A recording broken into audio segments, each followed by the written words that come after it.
For us to do. I'm Sage Dixon, your current state representative, along with Representative Scott. Thank you all for being here. It was always a pleasure for me to be before this group, and there's a special place in my political heart, as well as my friendly heart here, for this group, because as I started to learn about Bonner County politics and want to get involved and make a difference, this group has helped me from the get-go and given me the opportunity to speak to people, to let my positions be known, and then giving me support. And so thank you very much. I appreciate what you've done for me and the support that I've had and what I anticipate to be support going forward.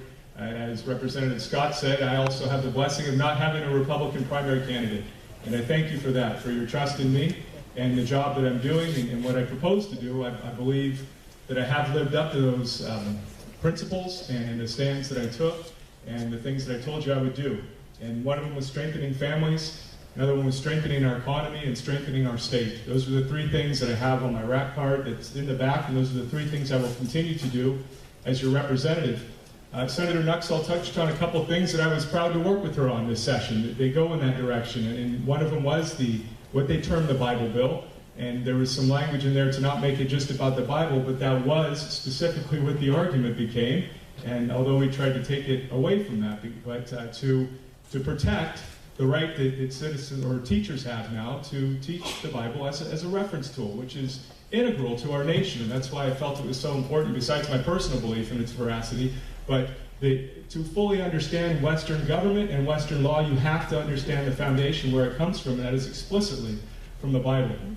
So I was disappointed that the governor vetoed that bill, but I understand the stand that the state takes sometimes, and although I think there's a bit of hypocrisy there in trying to avoid what they might determine as an expensive lawsuit in some instances, but going ahead with expensive lawsuits in other instances. Another thing was the nuisance abatement bill, which directly affects our district and specifically Boundary County with the fires that we had.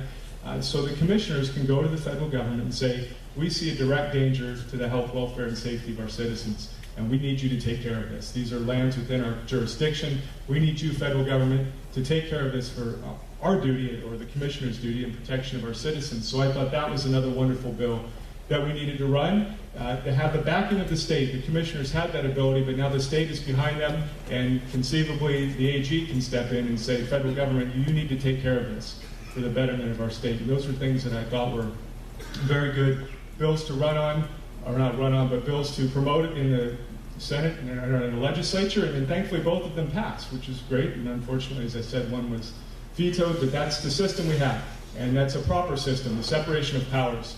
And something that's very important to myself is reforming our system, and the way that it's gone awry, that the executive branch is garnering too much power to itself, even within this state. We see it dramatically on the federal level, but within the state, the executive branch is taking too much power away from the legislative branch and the people that you elect to make laws, and that we are responsible to make those laws and vote for or against those laws. And so what we need to do is have that executive branch respect its separation and its role. It's an important role, as is the judicial. And I'm saying that because we have the opportunity this November to vote on a constitutional amendment. It's a constitutional amendment that we voted on 2 years ago, but the argument became very convoluted. The wording in that was convoluted, and nobody could really decide whether it was good or bad.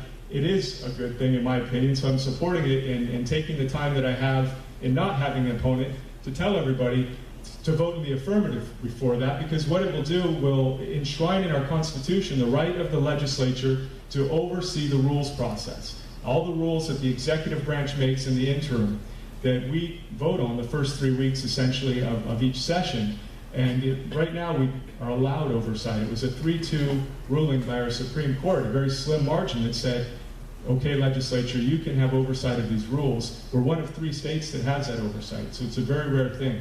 We need to have that put in our Constitution because it's still abused. It takes both bodies, both the Senate and the House, to say no to a bill. If either body says yes, not bill, I'm sorry, but a rule. If either body says yes, it goes right through. And there have been some things that shouldn't have gone through and that are explicitly policy that should come through the legislative process and not the executive branch. And so that's something, as far as reforming what we're doing, getting back to our foundations of government and the separation of powers, that we need to do. So thank you for being here. I hope there's some questions for Representative Scott and myself, and